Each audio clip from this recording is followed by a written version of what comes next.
Good evening. I would like to call the January 12th, 2026 meeting of the Town of Cicero Zoning Board of Appeals to order. Ms. Robeson, please call the roll. Rabia, Here. Mr. Vick, Here. Mr. Stanton. Here. Please take note of the fire exits located in the front and the rear of this room. At this time, please silence all cell phones and pagers. Tonight's meeting is being live streamed on YouTube and is also being recorded. At this time, please stand and join me in the Pledge of Allegiance. Pledge allegiance to the flag of the United States of America, to the republic for which it stands, one nation, Under God, indivisible, with liberty and justice for all.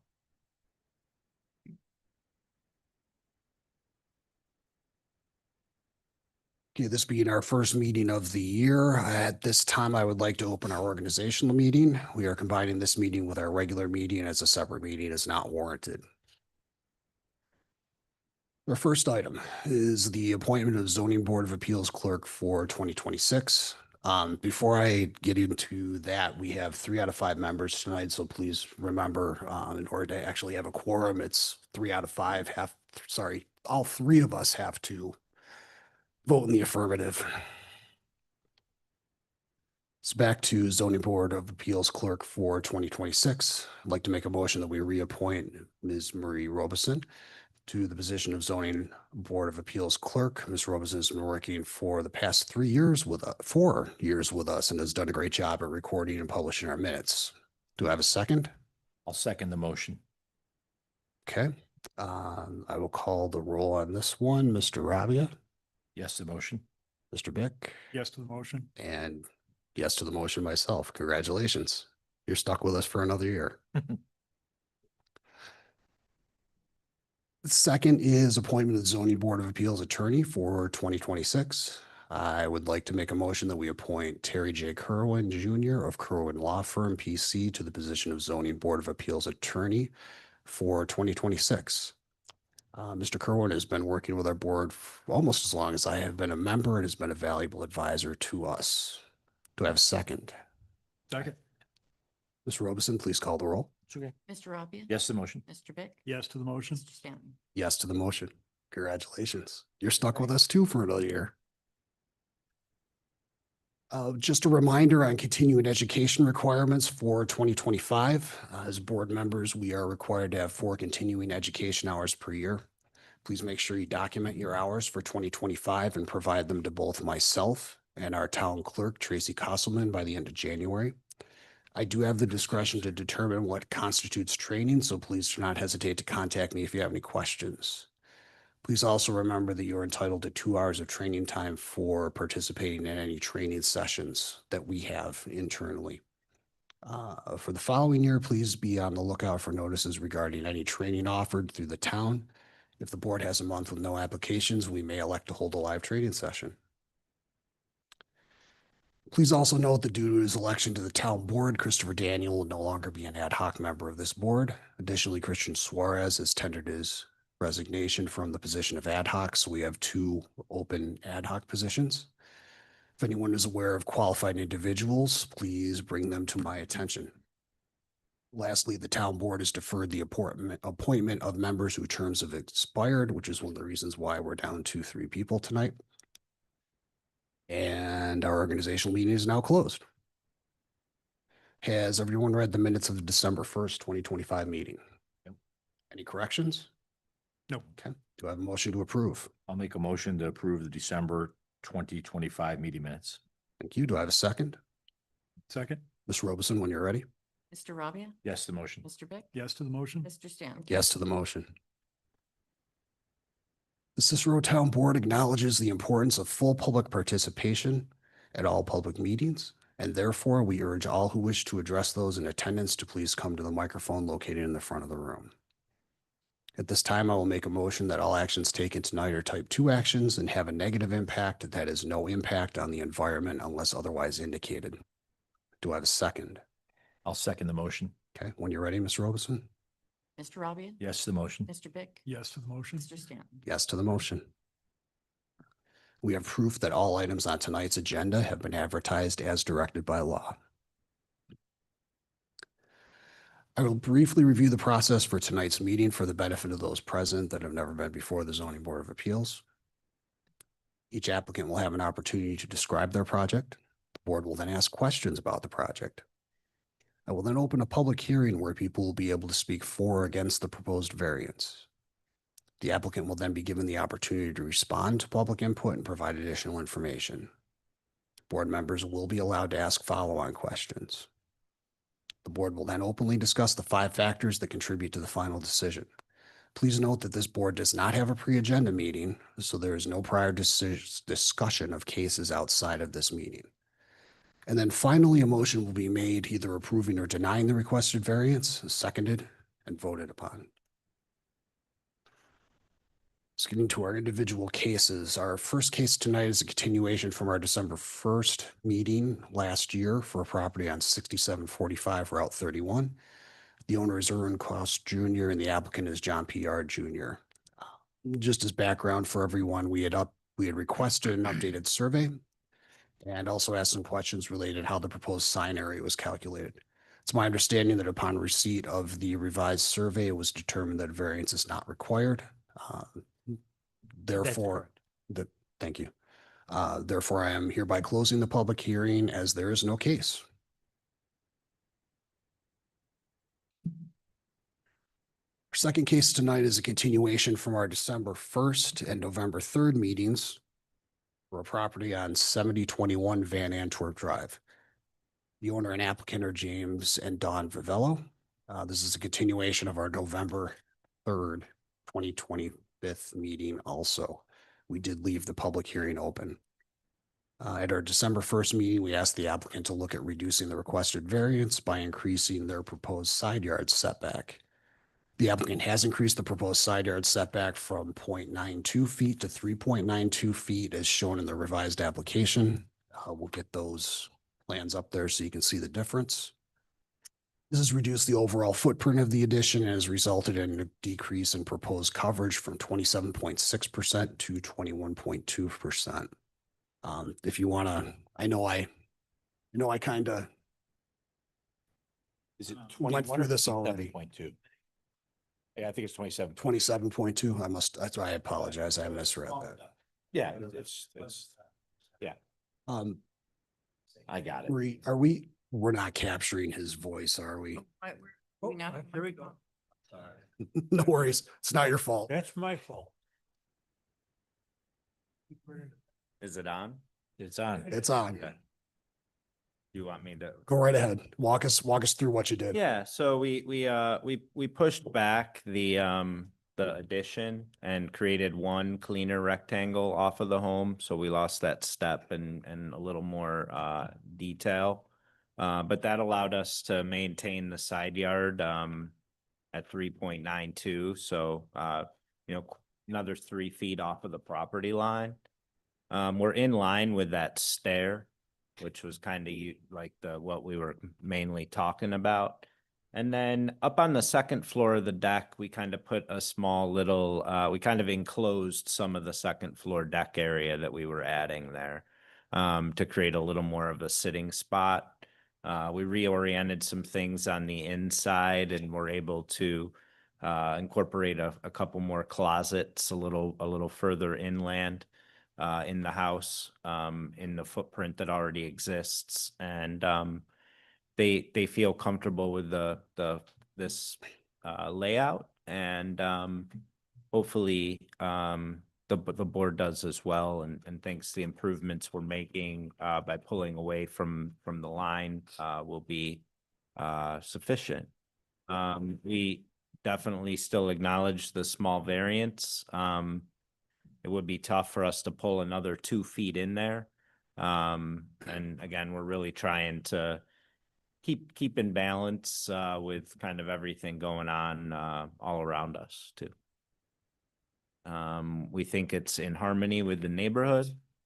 We also think that it isn't really a large environmental impact. And then concurrently with this project, the Vivellos are exploring and working on their seawall as well, and that improvement.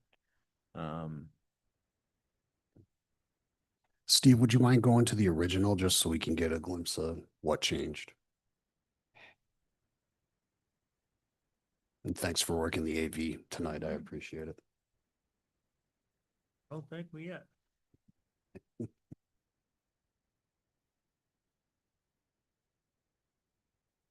Okay, so we went from the addition that bumped out. And then Steve, can you kick back to the revised, please? Thank you. Need two screens here. And now we don't. So now it's in line with the stairs, as you said, and it's tucked behind, It's a small shed. tucked behind that small shed there too. Mhm. I think it looks pretty good. What other questions? Any questions? I appreciate the thought around updating the design. I think it helps a lot. Yeah, Helps no, me a lot. I want to acknowledge that we definitely appreciate you and your Oh, absolutely. client going back to take a look at no. this. Thank you for working with us on this. Absolutely. Great. All right. So because we left the public hearing open, at this time, I will continue the public hearing. Just a reminder that we have a record from the past two meetings of any other objections that were made. So what I would ask is that whatever's done tonight, if it's either for or against, that it be new and not a rehash of what we did before. So at this time, would anyone speak for this?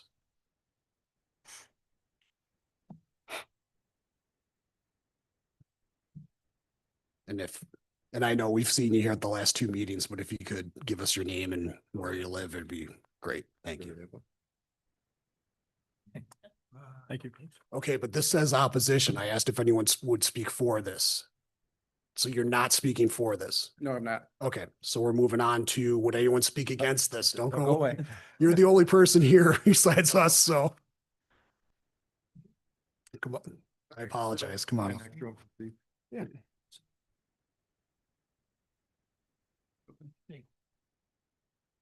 Good evening. My name is Eric Veralt. I live at 6995 Lake Shore Road, Cicero. I'm here to oppose a variance request for 7021 Van Amp Drive. I'm more than that. I'm a business owner. I'm a youth hockey AAA coach. I am a husband. I'm a father. On weekends, I drive, nutrition, equipment manager for my son. So this has been consuming a lot of my time getting ready for this.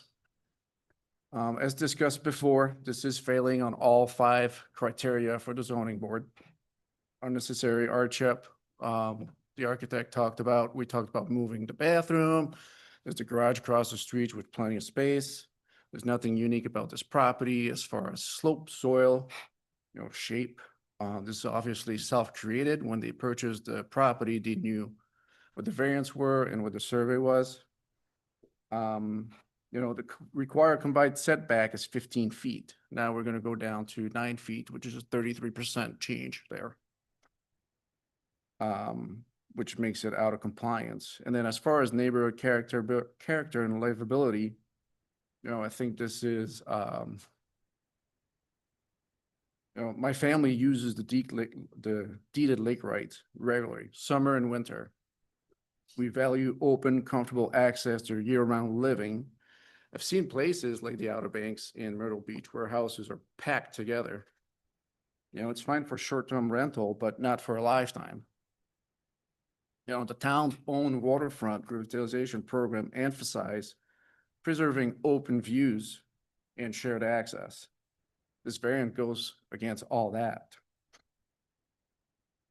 As a business owner, I didn't know anything about this. I spent about 25 hours getting ready. I came prepared. I'm conscious of you guys' time, provided you accurate information. The lack of transparency is just disappointing and disheartening, honestly. They talk about maintaining the lake rights in the initial portion. Completely not talking about me, who've been doing this for the last 20 years. When I had my deed in my hand, I was told this could be anyone's deed. Who says things like that? The second meeting was like almost like a show whose line is it anyway? It's a public right away. Everybody can use it. Stuff was just made up. So honestly, what doesn't show there is the survey fails to show you guys. So there's the shed, behind the shed, there's a 50-foot tree. There's a berm with boulders, bushes. To the left of that, we have the driveway. There's a covered porch, a stone column.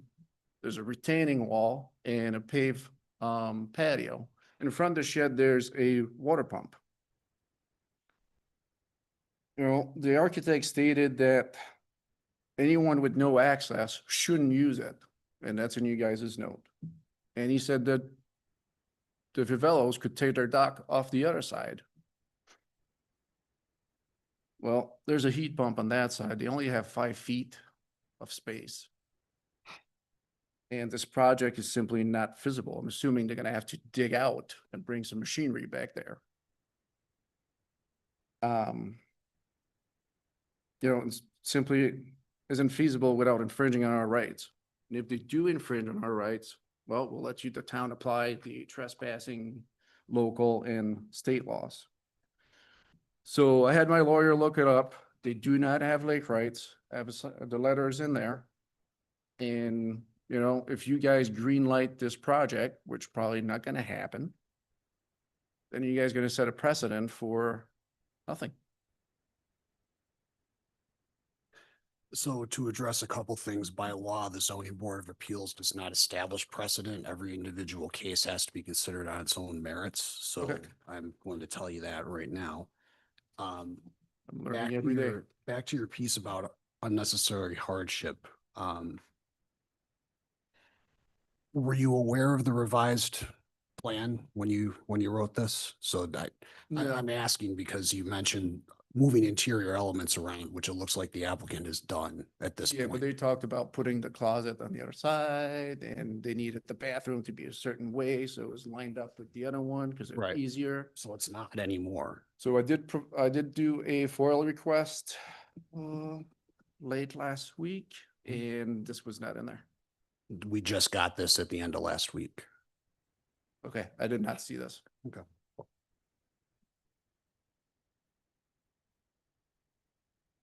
Does this change any of your responses? Nope. Okay, thank you very much.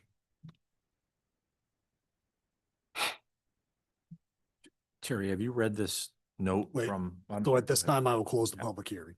Thanks. Go ahead. Have you read this note from the attorney? What, I what's just read it, What's it say? I mean, that summary. they don't have they don't have rights for that 20-foot strip that has been discussed. I'm trying to think back to last meeting. Is that consistent with what? That's consistent with what I believe what we finally came to was that, language may change over time, but this is called right of way and, that's not an access easement.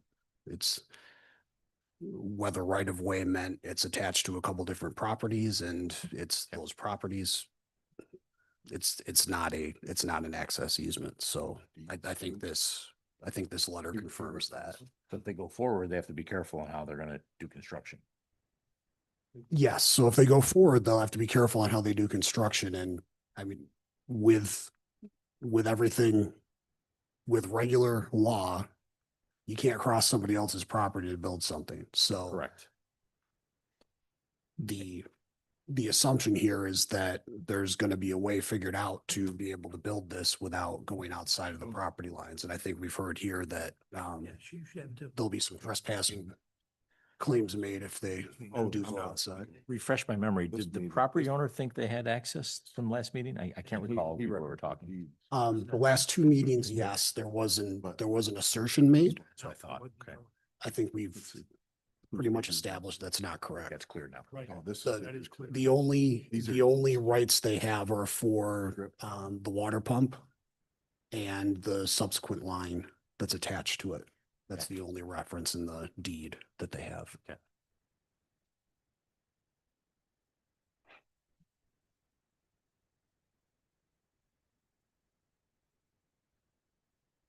Do we want to talk through his letter? I'd or- like to talk this out a little bit. Let's do that. because All three of us would have to vote in the affirmative if this is gonna go. So I mean,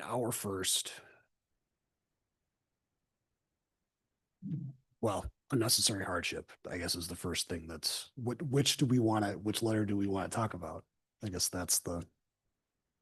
What, do we want to talk about the first? Yeah, yeah, oh, yeah, for sure, that, yeah. Sure. I mean, the attorneys, like Terry said, the attorney letter is the attorney letter, right? How do you guys feel about the unnecessary hardship?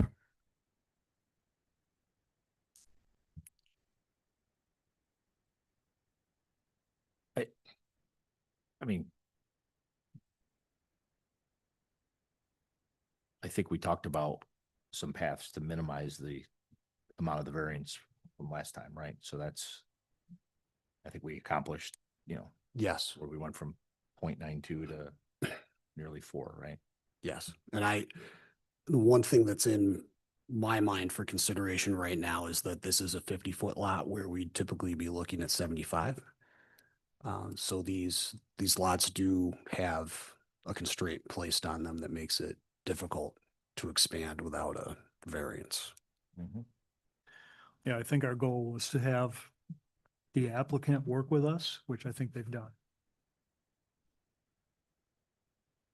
And minimize the amount of the variance requested, right? Yeah. Yeah. Right.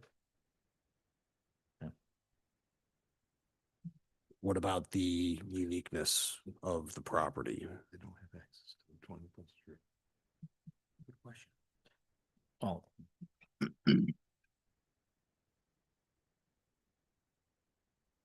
So this is where I would, This is this is where I would jump in and say that 50-foot width makes, and while it's not unique to multiple properties, But again, the 50-foot places a constraint on the property that is somewhat Yeah. unique when you look at our code.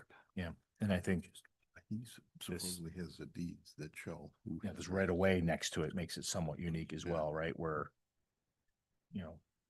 we've determined that the owner of this project doesn't have access to it, right? So that's gonna add a level of concern, right? Yes. Yeah, concern and complexity, I suspect. in But the that's construction. for them to figure it out, right?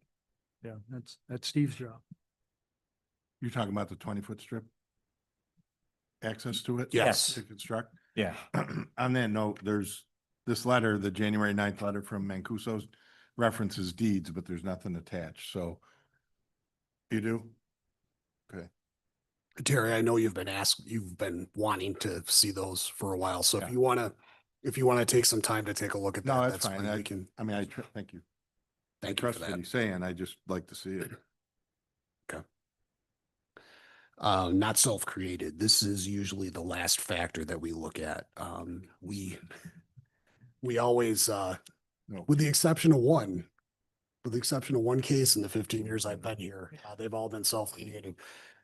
That I would just note that that's not necessarily a reason to deny the variance. And it is entirely self-created, so I would actually agree with that one. Minimum modification. These all somewhat interrelate, but I'd like to get your thoughts on those. I think a lot of this goes back to the 50-foot lot scenario. And the ability of someone to improve their property under that level of complication. That's the 20-foot. I think you said earlier, there's not necessarily any precedent, right? I mean, where every case is heard on its own, right? Right. We've heard similar things around the lake for 25 years, right? Yes. Not exact, but similar. Yeah. Okay. What are your thoughts on that? What are my thoughts on that? I mean, I have to lean back on the fact that we pushed pretty hard on the applicant to make some Oh, I know. changes to this, and they did. And it was much worse than it was. And our charge is to minimize any of the impacts. Not completely eliminate, but minimize. Yeah. Where we can.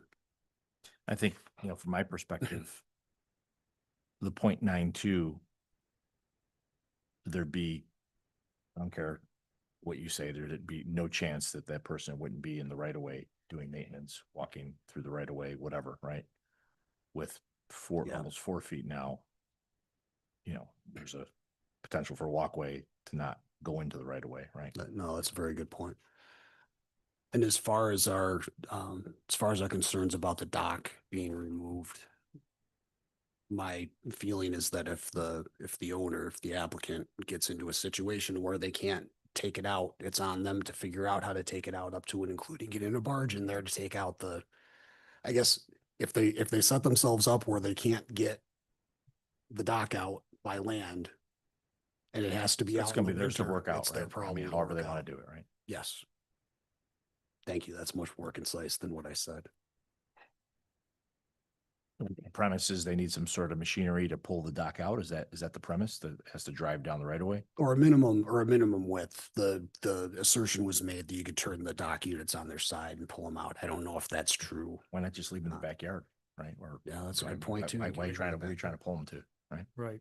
I like it. I was thinking, Sure. The backyard, they built two huge deck leading all the way down to the water, up the width of their lot. Okay. So I think there's 2 feet off their lot. Okay. So there's Well- there's rock stairs and two huge deck there. There's no, they can store it there and they can like coming up the stairs, but it's not just parking it on the grass. well, they will have, thank you. They'll have to figure that out, right? Yeah. Okay. And then detriment to the neighborhood.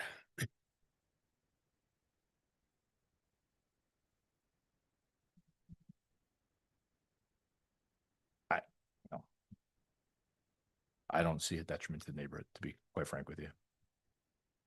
Yeah, without any level of encroachment on the right of way, I don't see it either. I would tend to agree with that. With what? I'm sorry, I didn't hear. Any encroachment on the right of way, I don't see a detriment. These tight quarters are fairly common around. the Yeah, but lake. you're inviting trespass is what the problem is. Private you're talking about going onto the right of way to do the construction or? No. The question was, is there any detriment to the neighborhood as a result of this project? Right, but then he just said something about the right of way. Yeah, I'm not sure. You maybe Without- clarify what you said. I think, sorry, go ahead and I'm not going to put words in your mouth. Because there's now 4 feet of space, I don't see an issue with any trespass. Without that issue, I don't see a detriment to the neighborhood. And I suspect the addition improving the property is also not a detriment to the neighborhood. I was just confused what you were Okay, gotcha. talking about. And then as far as the missing elements, Steve, do you have a copy of this? I don't, I mean, as far as the survey standards go for the town, I don't believe we've implemented Yeah, the, which one are you on here? sorry, it's the second page of the first document. Number 5, under feasibility. Thanks, Mark. The survey fails to show significant existing features to the left of the lake rights that already constrain access. Shed, 50-foot tree, tree.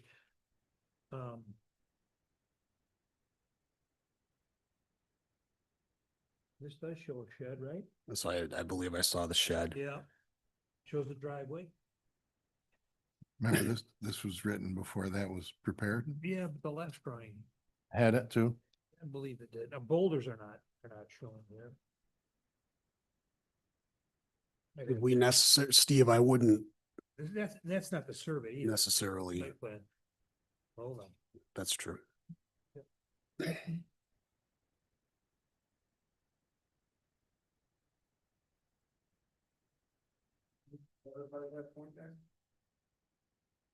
Sure. There's a number of things showing. Yeah, so all those things there, you can't get machinery between the line to shed the driveway and the boulders and the trees, basically what it comes down to. I don't think it's doing anything to the part in yellow, but if they want to get back there, they can't. They're gonna have to take their overhang porch off. So that's what's gonna make it difficult. Thank you. Again, they got to go figure that out, right? Yes, they would have to figure that out, but I'm looking at which we should have available. It's dated November 8th, 2025. It's survey by John Michael, and I'm gonna mangle his last name, Leganetto. we've got, and I'll show this to everybody. We've got the well, we've got the shed, Yeah. we've got a patio, we've got a porch, we've got another patio, two more patios, a walkway, dock. We show some grading. I'll admit it does not show boulders, but we typically wouldn't show boulders on a property survey. Stone column, we probably don't have that either. Miscellaneous trees and bushes, we probably would not be including those either in that. I think the premise for this comment is they won't be able to get machinery to the back to pull out docks Yes, or support construction, to which I guess I concur, right? But that's not our problem, right? That's- right. That's the Development, applicant's right. problem. Yeah, it's gotta be here. State. Well, or it's gonna be Steve's problem. Yeah, well, But Well, let's, but it doesn't- let's clarify that. Why does that become my problem? No, it doesn't. That- Okay. you're, Yeah, I mean, I was it's- hoping you make a case why it wasn't your problem, but yeah, I mean, if this gets approved and then we review a building permit and it meets a building code, Yeah, we're gonna it's- issue a building permit. It's the builder's. it's the issue. builder's problem, yeah. Yeah. Or the applicant's problem, right? good. That's consistent with what I thought. So if it turns out that we approve this and the applicant can't build it, the worst that's going to happen is they can't build it. The worst that's going to happen for the applicant is that they're not going to be able to build it. Can I just bring up a point? Yeah, come on.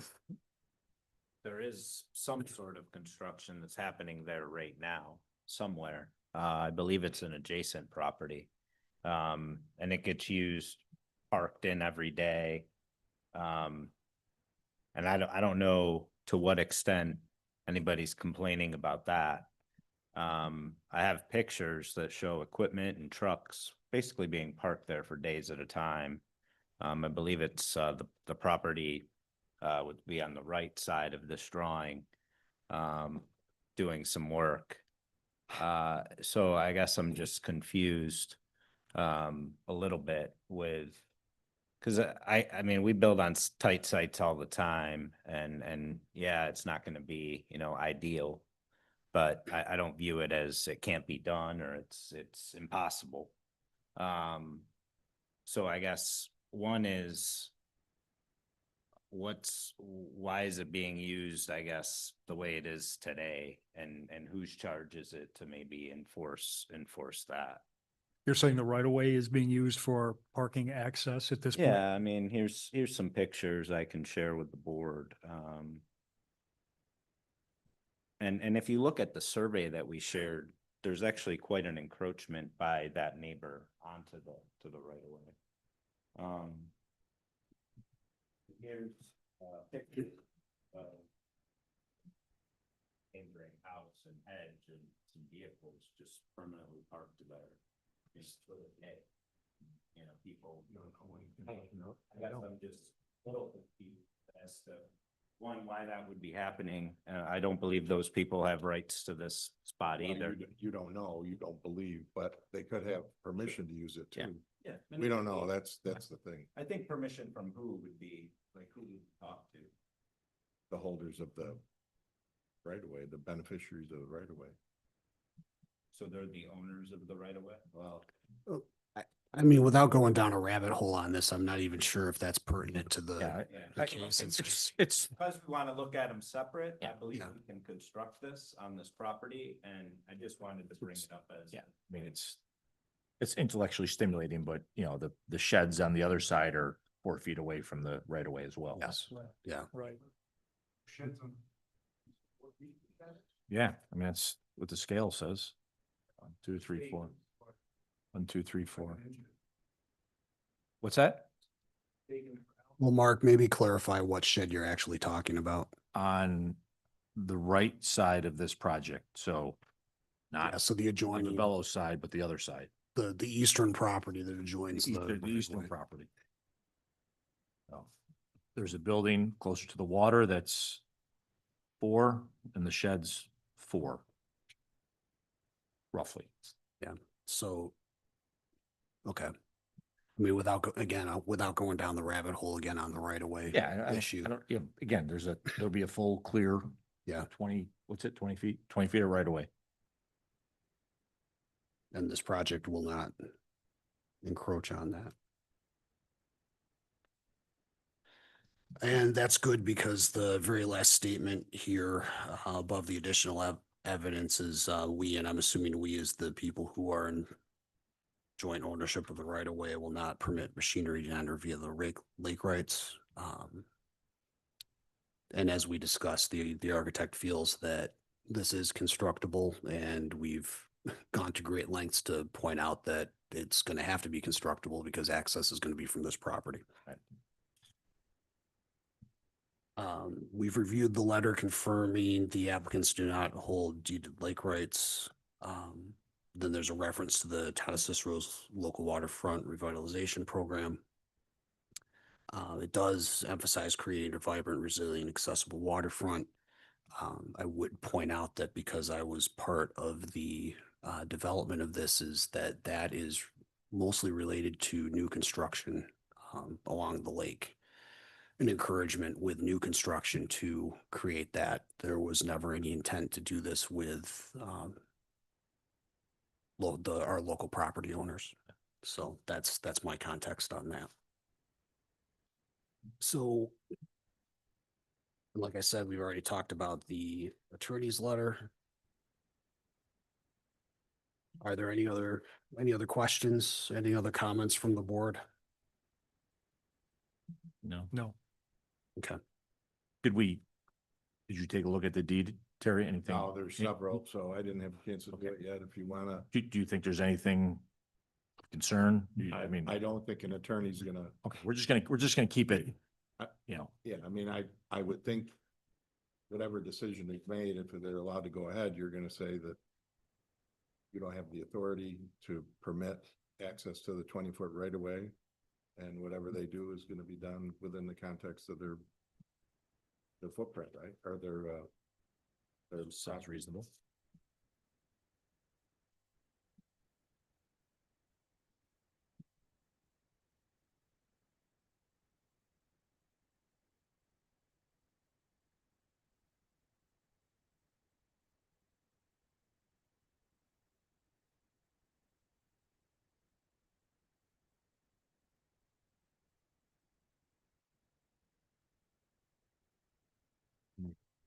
you know, figure out a different way to do it. Helicopter.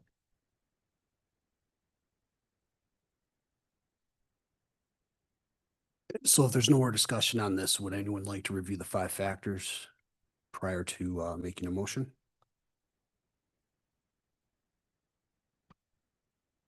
Again. Go ahead, Mark. I didn't name Mark like this. Yeah, no, I'll do it. It's fine. Thanks, Mark. Reviewing the 5 factors, hold on, yeah, let's review the 5 factors first for this project. So whether undesirable change will be produced in the character of the neighborhood or detriment to nearby properties will be created. You know, I know we talked a lot about this tonight, but in my opinion, the answer is no. Mr. Bick, Agreed. Mr. Stanton, Agreed. Whether the applicant can achieve his goals via a reasonable alternative, which does not involve the necessity of an area variance. You know, carrying over from December 1st, we talked a lot about the infringement on the side property line, and the applicant, the architect went back and really tried to minimize the amount of infringement as much as possible. I don't, to answer this question specifically, I don't think they could, you know, achieve his goals without the necessity of an area variance. Mr. Bick, Agreed. Mr. Stanton, I agree. Whether the variance is substantial. I think, you know, if you look at roughly 10 on 15, I think in most cases, we would argue that that's likely substantial from a side yard coverage. From a rear yards, from a side yard, I'm sorry. From a total yard, side yard setback. Hold on, what is a total side yard setback? I thought Required to be 15. I thought it was 15. It is. And we're 8.8, I thought we were 9, Well, it looks like there's gonna be, if you add those together, it's gonna be about 9, right? yeah. Or 8? A I little bit. thought it was a touch over 9, I guess 4.96 plus 3.92. yeah, I guess I pulled 888 off the architect's plans, maybe I screwed myself up pulling those numbers off, okay. Yeah, so I would, long story short, I would think it's substantial for a couple of these. Mr. Beck? Agreed. Mr. Stanton? I would agree it's substantial, but that's not necessarily Yeah. a reason to deny the variance. Whether variance will have an adverse impact on the physical or environmental conditions in the neighborhood or district. The answer to that is no. Mr. Beck? Agreed. Mr. Stanton? I agree. And then as we talked earlier, whether the difficulty has been, whether there has been any self-created difficulty, of course, right, that's the nature of a variance, but not a reason to deny the variance. Mr. Beck? Agreed. Mr. Stanton? Agreed. Before I make a motion, this is important to get this right. So Yes. we're looking at minimum side yard setback of 3.92 that I'm pulling off the architect's plans. Where distance is 6 is required. We agree with that, right? I agree with that. A total side yard setback of, again, maybe I'm, Is it, so I believe it's 8.88 feet. Mhm. So that would be the 4.96. oh, I see it. I wasn't going down far enough. Yeah, the Got it. 3.92. Got it. Yep. Okay. My fault. Okay. Total yard. Okay. Total, and then 27.2 on the coverage. Okay. I'm just glad you gave me enough time to add those two numbers. No, I missed it. I wasn't going down far enough on the plan. Always get this problem. Okay. Make a motion for James and Don Vivello, Did you get the coverage? 27.2. Yes, Yeah. thank you. Sorry. For James and Don Vivello at 7021 Van Antwerp Drive for an area variance where proposed building additions have a minimum side yard setback of 3.92 feet where a distance of 6 is required and a total yard, I can't speak today, total side yard setback of 8.88 where a distance of 15 is required and a lot coverage of 27.2 where a maximum of 25% is allowed. And then, from additional commentary, I don't know if Chuck, do you want to call this a condition or I don't know. So, any construction related to this project will be within the confines of the applicant's property. I mean, obviously, Yeah, we can add that as a condition, but it's obvious, that's almost, law. right? So Yeah, I guess, so then forget it then, right? or no? I mean, it's worth saying it. Okay.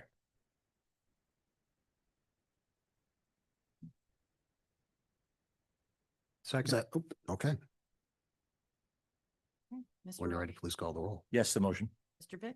Yes to the motion. Mr. Stanton? Yes to the motion. Motion carried. Congratulations.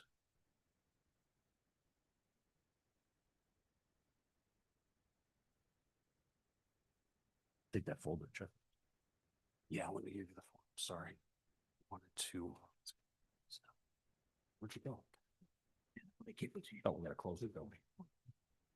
So our next meeting is scheduled for Monday, February 2nd, 2026. Is there any other business before the board? Nope. Okay. There being no other business before this board, do I have a motion to adjourn? Motion to adjourn. Those two. I'll second. All in favor? Aye. Aye. Ayes have it. Meeting adjourned. Thanks, everyone.